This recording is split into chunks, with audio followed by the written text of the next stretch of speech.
शेख हसीना ने कहा कि भी अमरीका जिहड़ा है वो बांग्लादेश दे विच मिलिटरी बेस मंगदा सी, वो असी देण तो ना कीती ते अमरीका दी जिहड़ी प्लैनिंग है वो बांग्लादेश, म्यांमार और तीसरा इंडिया। उन्हें कहा भी अमरीका जिहड़ा है वो इत्थे इन्हां तिन्नां मुल्कां दी टैरीटरी चों क्रिश्चियन स्टेट बनाउणा चाहुंदा। With this notorious agenda, they have secretly joined hands with Kuki Chin National Front and several regional insurgency groups, including Paresh Barua, the kingpin of United Liberation Front of Assam, ULFA. अमरीका जे नवा मुल्क create उत्थे base चाहुंदा है जां create किहदे लई as a बुलवाक against China, क्योंकि उन्होंने नज़र आया भी इंडिया डिलीवर नहीं कर पाया और ये नहीं कर पाएगा। बांग्लादेश की प्राइम मिनिस्टर समझती है कि जी ये होण जा रहा तिन्ना मुल्कों तो टैरीटरी लैके तो फिर खालिस्तान की कायमी नूं कौन रोक सकता है।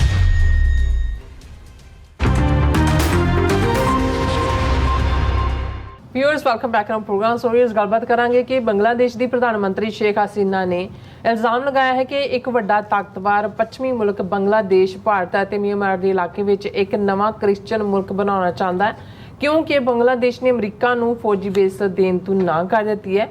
और कि सचमुच अमरीका साउथ एशिया में एक नवी मैप मेकिंग करन जा रहा है, इस विच खालसा की संभावना नूं भी नज़र हेठ रख लेना चाहिए। सो इस पर आप गलबात करन जा रहे हैं। सो असीं चाहांगे कि तुसीं इसी तरह बने रहना, देखण सुनने या लिखण लई तुहाडा सब दा बहुत बहुत धन्नवाद जी। डॉक्टर साहब की विचार ने? देखो असीं जदों बांग्लादेश की होंद की गल करते हैं तो शेख हसीना, शेख मुजीबुर रहमान की डॉटर अजकल भारत के दौरे ते है, बांग्लादेश की प्राइम मिनिस्टर, और इसका बाप और परिवार के बहुत सारे जी जिहड़े ने वो जिन्होंने शेख मुजीबुर रहमान नूं जिन्हों कदे बंग बंधु कहंदे सी और बांग्लादेश दा फाउंडिंग फादर दा क्रेडिट भी उन्होंने दिता जाता सी, पर अल्टीमेटली जदों too much pro India line Sheikh Mujibur Rahman ने लई तो फौज दे विच ही जिहड़ा वो बगावत हुई और उन्होंने शेख मुजीबुर रहमान उहदे टब्बर दे पता नहीं किन्ने जी 14 कि किन्ने मार दिते सी सारे। तो ये दो भैणां शायद बचियां सी कि शेख हसीना ये किते बाहर सी यूरोप च कदी शायद किते इंडिया पढ़दी सी जां की सी, सो बाकी सारा टब्बर फिनिश कर दिता सी। और लंबा वक्त जिहड़ा फिर जियाउर रहमान शायद ना सी फौजी जनरल दा, जिहदे पीरीयड च कू होया, फिर जिहड़ी है वो डैथ हुई जां उहनूं पासे कीता, फिर सो कॉल्ड जमहूरीयत चोणां दे सिस्टम च ये दोनों ही इन्हां दी राइवलरी शेख हसीना अवामी लीग और ओपोजिशन जियाउर रहमान की घर वाली खालिदा जिया लंबा वक्त वो भी प्राइम मिनिस्टर रही। और हुण जिवें खालिदा जिया बारे उसकी पार्टी का ही कहना है कि जी वो डैथ बैड ते है और जेल नुमा उस थां ते रखा होया, उसका इलाज भी नहीं हो रहा। पर इहदे कोई शक नहीं है कि शेख मुजीबुर रहमान भी अल्टीमेटली इंडियन पपेट ही बन गया सी, भावें इनिशियली ये अज भी पाकिस्तान डिबेट होंदी है कि भी बंगालियां नूं एलीनेट करन च किहदा की रोल रहा है, जियाउल हक दा की रोल सी जां जुल्फिकार अली भुट्टो दा की सी जां उस तो पहला अयूब खान दे पीरियड की सी जां ओवरऑल लोकां दा जिहड़ा है वो वैस्ट दे लोकां दा ईस्ट दे लोकां प्रति खास तौर ते पंजाबियां दा इधरले बंगालियां प्रति जिहड़ा ना पक्षी जिहा सी रवैया उन्हें की रोल अदा किया। यह भी हुंदा है कि जी जदों उर्दू नूं कौमी ज़बान ऐलानिया गया तो बंगालियां ने उसका विरोध किया, उन्हें एक जिहड़े ने वो डिफरेंट टॉपिक्स ऑफ डिस्कशन हुंदे ने जिन्हां दे हर एक दे विच थोड़ी थोड़ी ट्रूथ है। अल्टीमेटली ट्रूथ तो एमलगम ही हुंदा है बहुत सारे फैक्टर्स का, कोई चीज़ ओवरनाइट डिवेलप नहीं हुंदी। पर इहदे कोई शक नहीं है कि भारत ने फौज की वरतों करके और उत्थों आने वाले रिफ्यूजियां नूं एज ए एक्सक्यूज़ यूज़ करके डायरैक्टली पाकिस्तान ते हमला किया। 14 दिन की जंग जितों कि वो ढाके पहुँच गए 14 दिनों तक, उस तो बाद उस पाकिस्तान के 2 टुकड़े कर दिते गए। 90,000 तो ज़्यादा उन्होंने फौजी और सिविलियन वो प्रिजनर ऑफ वॉर बना के ले आंदे ਔਰ ਉਸ ਤੋਂ ਬਾਅਦ ਇੰਡੀਆ ਨੇ ਇਹ ਪੂਰੀ ਕੋਸ਼ਿਸ਼ ਕੀਤੀ ਹੈ ਕਿ ਬੰਗਲਾਦੇਸ਼ ਕਦੇ ਵੀ ਇਹਨਾਂ ਦੇ ਜੂੜੇ ਚੋਂ ਨਾ ਨਿਕਲੇ ਜਾਂ ਇਹਨਾਂ ਦੇ ਸਿੱਕਮ ਭੂਟਾਨ ਵਾਂਗ ਇਹਨਾਂ ਦੀ ਇੱਕ ਟੈਰੀਟਰੀ ਬਣੇ। ਹਾਲਾਂ ਵਿਚਾਲੇ ਜੇ ਉਹ ਪੀਰੀਅਡ ਵੀ ਆਇਆ, ਹਾਲਾਂ ਪਾਕਿਸਤਾਨ ਨੂੰ ਤਾਂ ਇਸਲਾਮੀ ਜਮਹੂਰੀਅਤ ਬਣਨ 'ਚ ਵਕਤ ਲੱਗਾ, ਬੰਗਲਾਦੇਸ਼ ਬਹੁਤ ਜਲਦੀ ਜਿਹੜਾ ਇਸਲਾਮਿਕ ਜਮਹੂਰੀਅਤ ਉਹਨਾਂ ਨੇ ਆਪਣੇ ਆਪ ਨੂੰ ਐਲਾਨ ਦਿੱਤਾ ਸੀ। ਹਾਲਾਂ ਫੌਜ ਔਰ ਸਿਵਿਲੀਅਨ ਦੇ ਵਿਚਾਲੇ ਉਹ ਉਹਨਾਂ ਦੀ ਆਪਣੀ ਟਸਲ ਰਹੀ ਹੈ, ਪਰ ਇੰਡੀਆ ਦਾ ਬਹੁਤ ਵੱਡਾ ਦਬਦਬਾ ਜਿਹੜਾ ਹੈ ਉਹ ਰਿਹਾ ਹੈ। ਔਰ ਇਹਦੇ 'ਚ ਕੋਈ ਸ਼ੱਕ ਨਹੀਂ ਹੈ ਕਿ ਕਰਪਸ਼ਨ ਸਿਰ ਤੋਂ ਪੈਰਾਂ ਤੱਕ ਹੈ ਉੱਥੇ। ਇਹਦੇ 'ਚ ਵੀ ਕੋਈ ਸ਼ੱਕ ਨਹੀਂ ਹੈ ਕਿ ਜਿਹੜੀਆਂ ਚੋਣਾਂ ਇਸ ਤੋਂ ਪਹਿਲਾਂ ਹੋਈਆਂ ਸੀ ਉਹ ਵੀ ਰॉ ਨੇ ਲੜੀਆਂ ਸ਼ੇਖ ਹਸੀਨਾ ਦੇ ਬਿਹਾਫ ਤੇ, ਔਰ ਇਸ ਵਾਰ ਜਦੋਂ ਕਿ ਬਿਲਕੁਲ ਅਨਪੋਪੂਲਰ ਸੀ ਸ਼ੇਖ ਹਸੀਨਾ ਔਰ ਦੂਸਰੀ ਧਿਰ ਦੇ ਆਉਣ ਦੀਆਂ ਸੰਭਾਵਨਾਵਾਂ ਸੀ, ਰॉ ਨੇ ਬਿਲਕੁਲ ਪਰਵਾਹ ਨਹੀਂ ਕੀਤੀ। ਉਹਨਾਂ ਨੇ ਧੱਕੇ ਨਾਲ ਪੂਰਾ ਜਿਹੜਾ ਉਹਨੂੰ ਇਲੈਕਸ਼ਨ ਪ੍ਰੋਸੈਸ ਨੂੰ ਹਾਈਜੈਕ ਕੀਤਾ।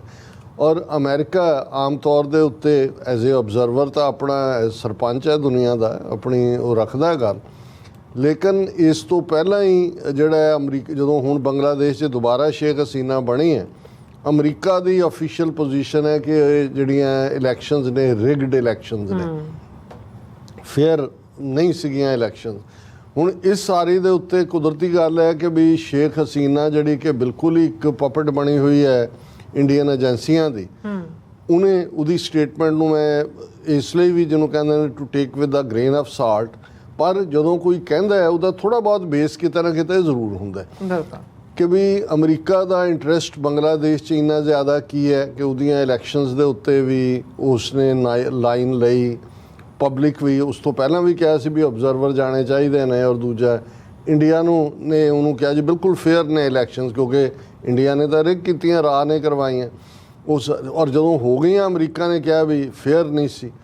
ਹੁਣ ਉਹੀ ਪਾਰਟ ਅਸੀਂ ਜੇ ਪਾਕਿਸਤਾਨ ਦੇ ਹਵਾਲੇ ਨਾਲ ਦੇਖੀਏ, ਹਾਲਾਂ ਅਸੀਂ ਅੰਦਰੂਨੀ ਉਹਨਾਂ ਦੇ ਕਿਸੇ ਵੀ ਇਸ਼ੂ ਦੇ ਉੱਤੇ ਆਪਣੇ ਕਮੈਂਟ ਕਰਨ ਤੋਂ ਗੁਰੇਜ਼ ਕਰਦੇ ਹਾਂ, ਪਰ ਜ਼ਾਹਰ ਹੈ ਕਿ ਈਵਨ ਪਾਕਿਸਤਾਨੀ ਕੋਰਟਸ ਦੇ ਵਿੱਚ ਵੀ ਜਿਹੜੇ ਕੁਝ ਕੇਸ ਆ ਰਹੇ ਨੇ ਉਹਨਾਂ 'ਚ ਤੋਂ ਅੰਦਾਜ਼ਾ ਹੁੰਦਾ ਹੈ ਕਿ ਜਿਹੜੀਆਂ ਲਾਸਟ ਇਲੈਕਸ਼ਨਸ ਹੋਈਆਂ ਉਹਨਾਂ ਦੇ ਵਿੱਚ ਕਿਤੇ ਨਾ ਕਿਤੇ ਫੇਵਰੇਟਿਜ਼ਮ ਹੋਇਆ ਕਿਸੇ ਧਿਰ ਨੂੰ ਸਪੈਸ਼ਲੀ ਅੱਗੇ ਲਿਆਉਣ ਦੇ ਲਈ ਜਾਂ ਕਿਸੇ ਨੂੰ ਪਿੱਛੇ ਸੁੱਟਣ ਦੇ ਲਈ।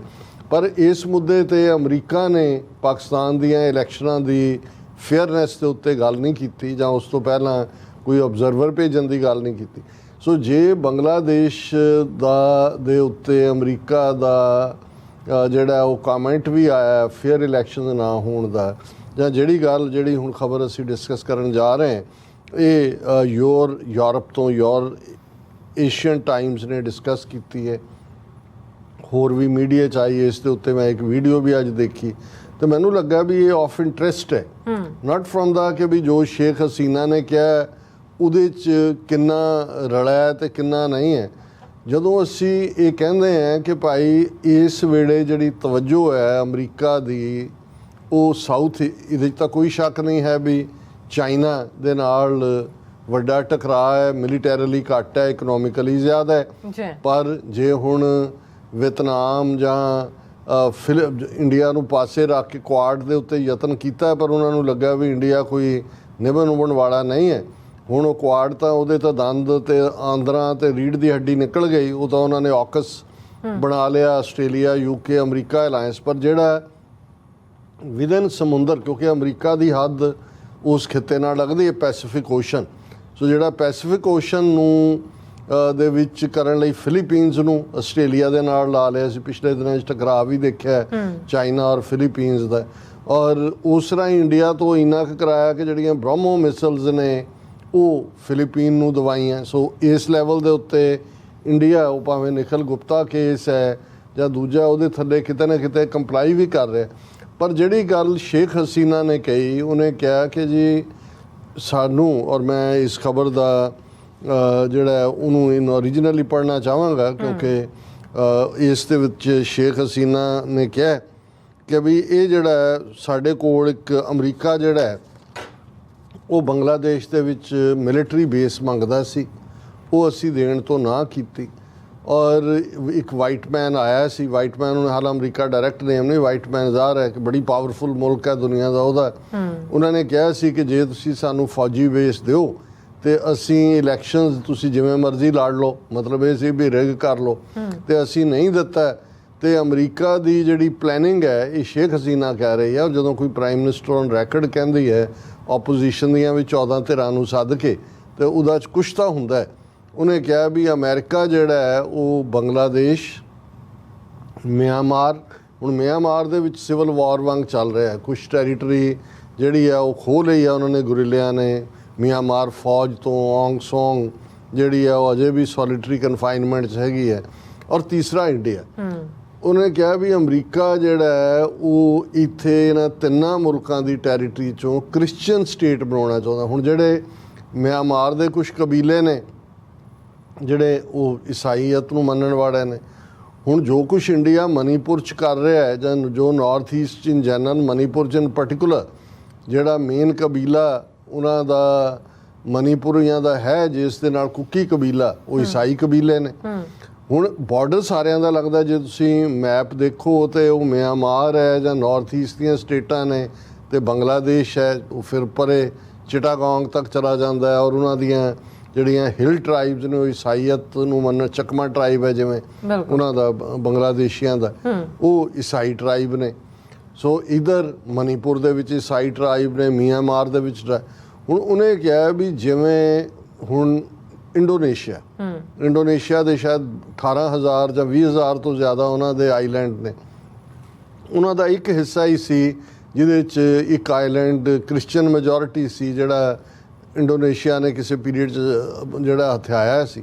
ਪਰ ਅਮਰੀਕਾ ਨੇ ਸਾਊਦਰਨ ਬੈਪਟਿਸਟ ਚਰਚ ਰਾਹੀਂ ਲੌਬੀ ਕਰਾ ਕੇ ਯੂਨਾਈਟਿਡ ਨੇਸ਼ਨਸ ਦੇ ਥੱਲੇ ਜਿਹੜਾ ਈਸਟ ਤੈਮੂਰ ਉਸ ਦਾ ਨਾਂ ਸੀ, ਉਹਦੇ 'ਚ ਰੈਫਰੈਂਡਮ ਕਰਵਾਇਆ ਜਾਂ ਪਲੇਬਿਸਾਈਡ ਕਰਵਾਇਆ, ਔਰ ਉਹ ਅੱਡ ਮੁਲਕ ਦੇ ਹੱਕ 'ਚ ਹੋਇਆ। ਔਰ ਉਹ ਬਿਲਕੁਲ ਇੰਡੋਨੇਸ਼ੀਆ ਨੂੰ ਮੰਨਣਾ ਪਿਆ। ਔਰ ਉਹ ਅੱਜ ਈਸਟ ਤੈਮੂਰ ਅਮਰੀਕਾ ਦੇ ਪ੍ਰਭਾਵ ਥੱਲੇ, ਉੱਥੇ ਉਹਨਾਂ ਦਾ ਆਲਮੋਸਟ ਬੇਸ ਵਾਂਗ ਹੈ। ਸੋ ਇਹ ਬੀਬੀ ਸ਼ੇਖ ਹਸੀਨਾ ਕਹਿ ਰਹੀ ਹੈ ਕਿ ਜਿਵੇਂ ਈਸਟ ਤੈਮੂਰ ਅਮਰੀਕਾ ਨੇ ਬਣਾਇਆ, ਇਵੇਂ ਇਸ ਖਿੱਤੇ 'ਚ ਫੌਜੀ ਬੇਸ ਦੇ ਤੌਰ 'ਤੇ ਬੰਗਲਾਦੇਸ਼ ਦੀ ਟੈਰੀਟਰੀ, ਮਿਆਂਮਾਰ ਦੀ ਟੈਰੀਟਰੀ ਔਰ ਇੰਡੀਆ ਦੀ ਟੈਰੀਟਰੀ ਦਾ ਇਸਤੇਮਾਲ ਕਰਕੇ, ਜਾਂ ਉਸ ਟੈਰੀਟਰੀ ਦੇ ਵਿੱਚ ਜਿਹੜੇ ਲੋਕ ਰਹਿੰਦੇ ਨੇ ਉਹਨਾਂ ਲਈ ਇੱਕ ਨਵਾਂ ਮੁਲਕ ਬਣਾਉਣਾ ਅਮਰੀਕਾ ਦੇ ਏਜੰਡੇ ਤੇ ਹੈ, ਜਿਹੜਾ ਫਿਰ ਜ਼ਾਹਰ ਹੈ ਅਮਰੀਕਾ ਦਾ ਬੇਸ ਹੋਏਗਾ। ਸੋ ਉਹਨੇ ਕਿਹਾ ਕਿ several western nations including the United States and Britain, are conspiring to create a Christian state, taking parts of Bangladesh, Myanmar, and even India. With this notorious agenda, they have secretly joined hands with Kuki Chin National Front and several regional insurgency groups, including Paresh Barua, the kingpin of United Liberation Front of Assam, ਉਲਫਾ।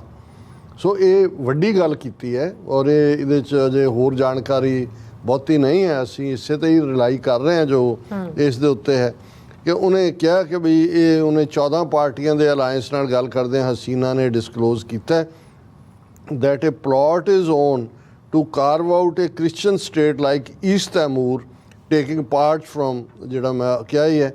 ਫਿਰ ਉਹਨੇ she also said a white man offered her to hassle-free re-election in 7th January poll. ਸੋ ਬਾਕੀ ਜਿਹੜੀ ਹੈ ਸਾਰੀ ਇਸ ਦੀ ਜਿਹੜੀ ਹੈ ਉਹ interpretation ਹੀ ਹੈ।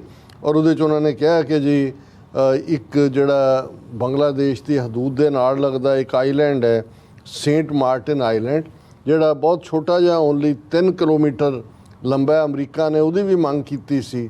For many years, Washington has been eyeing Saint Martin Island, a small island area only 3 kilometers in the northeastern part of Bay of Bengal, about 9 kilometers south of the tip of Cox's Bazar Tehkaf Peninsula.